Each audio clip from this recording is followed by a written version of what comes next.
Welcome into this week's conversation with head coach Mike Kramer. Oh my goodness, this place is empty right now, but I still have chills from what happened here last week. Tell me about the crowd at Holt Arena. Well, I don't know if they knew what to expect, but they came in awfully early, Matt, and they stayed awfully late. Until 9 seconds left in the ballgame, this thing was in doubt. And on the very last play that we had to contend with, the crowd was at its most vocal on fourth down as we made Chris Brown run out of bounds on our sideline. The crowd noise on that play was indicative of how far we've come. I know you're involved in the game, and I know you're watching out there, but you had to kind of peek up a little bit and go, this is what I was talking about. This is what we have been talking about since you and I got together in 2011, had our weekly TV show and all that stuff. We knew it could become something special, but we had to show the product as being viable. And I think what we've done through the course of this season, by having won 5 now consecutive home games, is that if you buy a ticket to our game, you're going to get a quality product every time you come through the door. Let's talk a little bit about the game against Cal Poly, a team that ran the ball a lot. You got up early, 17-0 in that game, and were humming along. What stopped? Because it was 17-0. It looked like it would be 50-0 by the time you were done. Cal Poly, they're good. They're really good. In fact, it's a travesty that Cal Poly is not nationally ranked. And I believe, regardless of the outcome last Saturday, they continue to be the best team in our conference because they can run it, and they run it at will, and they are a very good defensive team. So it was a monster win by us at the moment. I don't know if we could replicate it, but we only had to be good for 3 hours on November 8th. You had moments where, of course, you get up 17-0, then they come back. You bent, but when it was time to a one-possession game, you never bent. What was with your defense? A total team effort. Offensively, while we didn't score touchdowns up and down the field like the aerial circus we are, we did not have a lot of mistakes, although we did have 2 interceptions. The best thing we did was kick field goals when we needed to, 3 for 3. Zach Johnson, our redshirt freshman kicker, was accurate. The snap was great from Andy Burtonshaw, and the hold by C.J. Reyes was exact. And we were able to extend the lead a couple times because we needed a multiple-score lead against a great Cal Poly offense.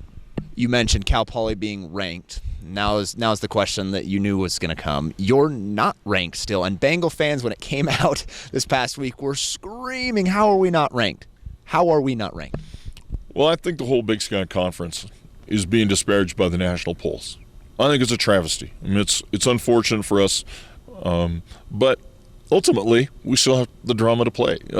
Ranking is an indication of what you think is. It's not necessarily a definition of what things really are, and we get a chance to define it this Saturday by putting ourselves one game closer to a part of the Big Sky Conference Championship. 72 degrees inside right now. Definitely not 72 in Bozeman on Saturday. I think the forecast right now is 12 degrees. Matt, well, they only start one guy from Montana on defense and 2 guys from Montana on offense. All of their guys come from somewhere else. We have 7 kids from the state of Idaho who start for us. I believe we are the cold weather team.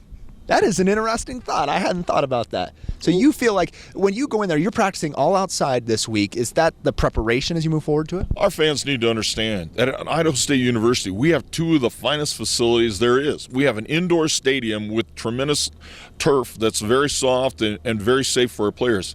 And we have the same thing outside when we need to. We can practice under any elements we need to prepare for any game. This is why we are good. Our facilities, our academics, our social responsibility, our academic administration, our athletic administration, everything has fallen into place. This football team is good for a reason.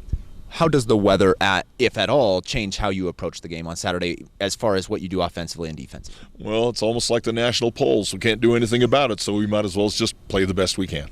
How do you attack Montana State? Because it's a quality team as well. It's somebody that you've got to get past if you want to stay in this playoff, in the championship picture and the playoff picture. Well, Montana State's been an in-out playoff team since 2002, and they have a heritage of playing well at home and being in the playoffs. They believe it's their birthright to win this game on Saturday. We have to overcome a little bit of that arrogance, competitive arrogance, to be able to be the same team that they are on Saturday. We have to know that we have a right to the Big Sky Conference postseason or the postseason by playing our game. We can't necessarily envelop ourselves into what they have done or who they are. It's more about us and how we can play. You mentioned competitive arrogance, but I don't think you mean that as a negative thing. I think that's something that they've earned because they've been good, right? When you've been in the playoffs year after year after year after year, you become so attuned to it that you start making your Thanksgiving plans around it. You start making your travel plans in December around it. Montana, Eastern, Montana State are those teams that have been able to do that year after year after year for a long time now.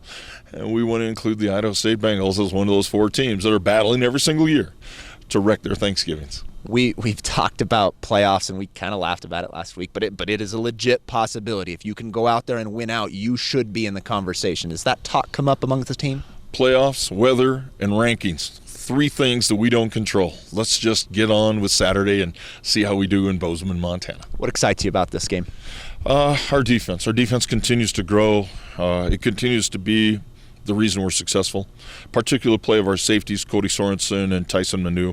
That has really been the thermometer rise in our program. We've been good on our offensive line throughout the season. We've been tremendous at quarterback now for 4 consecutive seasons. We've been tremendous at wide receiver. But the improved play of our safeties from the end of the Eastern Washington game until now is the primary reason we stand here on the precipice of a great, great season. Health-wise, as you move into that game, I know we don't talk specifically, but health-wise as you move to Montana? We're bumped, bruised, battered, just like they are. We're like every other team in the nation. By the middle of November, you're playing with who's standing, and we have enough guys standing to be very, very competitive. Emotions for you now as you go back to Montana State. It was a game that you went to a couple years ago, and they got the better of you. Now you come back again with a team that is better. I think we both agree with that. Well, it'd be great if I could play.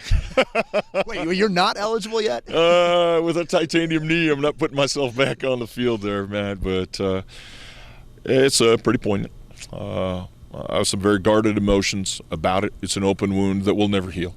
Yet our football team doesn't have to be mindful of it, and I think we'll play without regard to any events that have happened in my personal past. To me, somebody said, they'd asked me about that question, and someone else in the room said, I don't think it matters if it's Montana State, Montana, or Nebraska. He wants to win.